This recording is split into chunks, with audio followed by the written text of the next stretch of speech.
സൗകര്യങ്ങൾ നമ്മൾ മനസ്സിലാക്കുക എന്ന ഒരു പ്രത്യേക ഉദ്ദേശത്തോടു കൂടിയാണ് ഇന്ന് ഈ ലഹരി വിരുദ്ധ ദിനം നമ്മളിവിടെ ആഘോഷിക്കുന്നത്, അല്ലെങ്കിൽ നമ്മളിവിടെ ഓർമ്മിക്കുന്നത്. നമ്മുടെ ലഹരിയായി മാറേണ്ടത് വായനയും അതുപോലെ തന്നെ നമ്മുടെ എല്ലാ വർഷവും നമ്മള് ജൂൺ മാസം 26-ാം തീയതി ഇത്തരത്തിലുള്ളൊരു ദിനമായിട്ട് നാം ആചരിച്ചു വരികയാണ്. ലോകാരോഗ്യ സംഘടന അടയാളപ്പെടുത്തിയിട്ടുള്ള പ്രധാനപ്പെട്ട 8-9 മിഷനുകളിൽ ഒന്നും കൂടെയാണ് ഈ അന്താരാഷ്ട്ര ലഹരി വിരുദ്ധ ദിനം. അപ്പം ലഹരി എന്നാൽ എന്ത് എന്ന് നിങ്ങൾ കുഞ്ഞനിയന്മാരും അനിയത്തിമാരോട് ചോദിച്ചു കഴിഞ്ഞാൽ നിങ്ങൾക്ക് വ്യക്തമായ ഒരു മറുപടി നൽകാൻ പൗരൻ എന്ന നിലയിൽ ജീവിതവും സേവനവുമാണ് ലഹരി എന്ന ആശയം എന്റെ ജീവിതത്തിലും തൊഴിലിടങ്ങളിലും പകർത്തുന്നതിനൊപ്പം മറ്റുള്ളവരിലും ഈ ആശയം പകർത്തുന്നതിന് പ്രേരിപ്പിക്കും. ലഹരി വസ്തുക്കൾ ഞാൻ ഉപയോഗിക്കില്ല എന്നും എന്റെ കുടുംബത്തിലും പ്രവർത്തന മണ്ഡലത്തിലും സമൂഹത്തിലും അത്തരത്തിലുള്ള പ്രവണതകളെ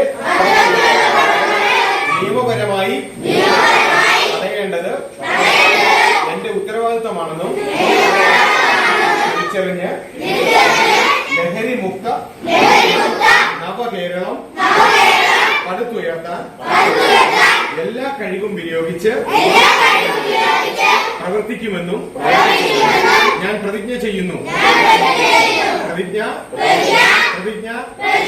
ദൃഢപ്രതിജ്ഞ. മയക്കുമരുന്ന് മറ്റ് സംഗതികൾ നമ്മുടെ ശരീരത്തെയും മനസ്സിനെയും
ജോലി ചെയ്യുമ്പോൾ അറിയാതെ പൊട്ടി വീണ ഒരു കരിങ്കല്ല് അച്ഛന്റെ വലംകാലം കൊണ്ട്.